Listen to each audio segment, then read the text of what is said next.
Welcome to Carolina Sculpture Studio. My name is Clint Button, and I'm a granite sculptor. Welcome to video number 81 of the Virtual Stone Carving Apprenticeship.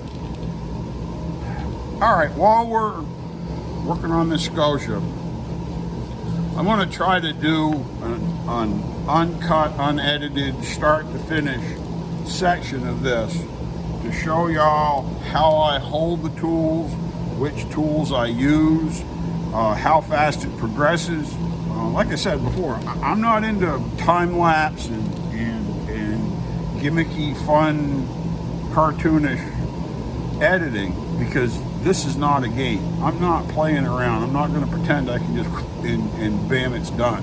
That's not the way it works. This takes a long time. This is a lot of work, and it's really easy to make a small mistake that really ruins your day for a long time. So, and can cost you thousands and thousands and thousands of dollars because you're trying to do some dumb gimmick. So usually what I do is I will have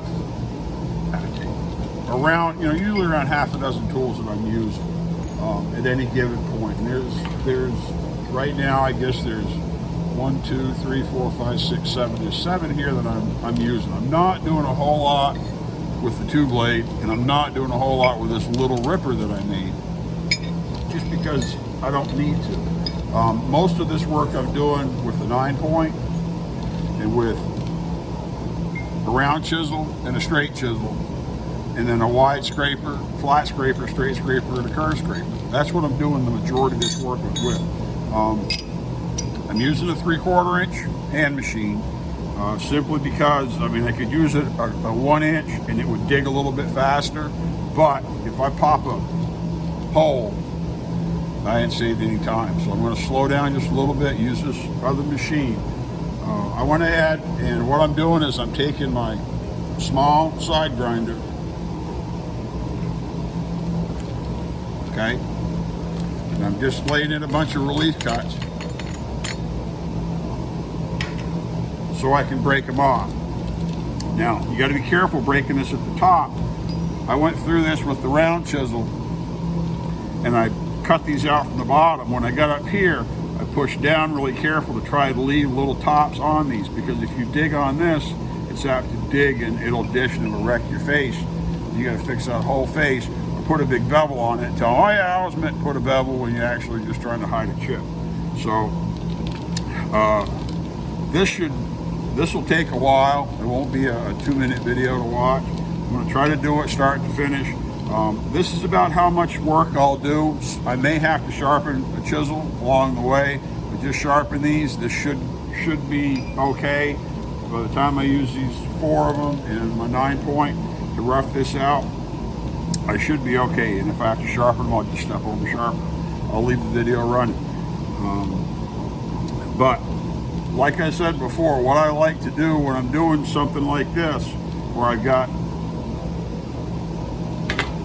a pattern that I'm going to, or a dimension, if I'm measuring straight down to do a panel, is I won't just advance that panel along this edge and just push this edge over and advance it. I'd rather skip ahead, work this in to get this close, to get it right where I need it to be, so it's almost done, and then clear this off, and then I've got a whole bunch to clear, and I really don't have to measure this much because I've already done this side. This side's pretty good, and over here I can work this down, and then I can just go across here just by eye to straighten it up, and it works faster for me. That's what I do. So I don't know that I'll talk much. I'm gonna put my mask on, and y'all just pay attention. This is how I use the tools.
that's real time. So you're about 20 minutes to do.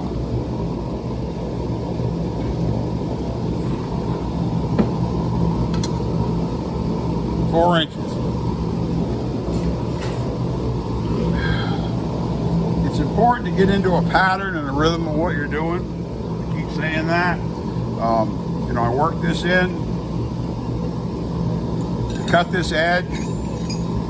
I didn't just dig into it. I worked into where I had support, and I worked into the stone, and then I slowly shaved it back. Now, right now, this pattern fits a lot better here than it does over here at the edge. It still's gonna go down a little bit. I've got to do this again, you know, cut this out, push this down, marry them. And the risk you run when you're doing this is that you'll go over and you'll hit it with a 9-point, and you'll put a couple little digs in here, and you got to clean them out.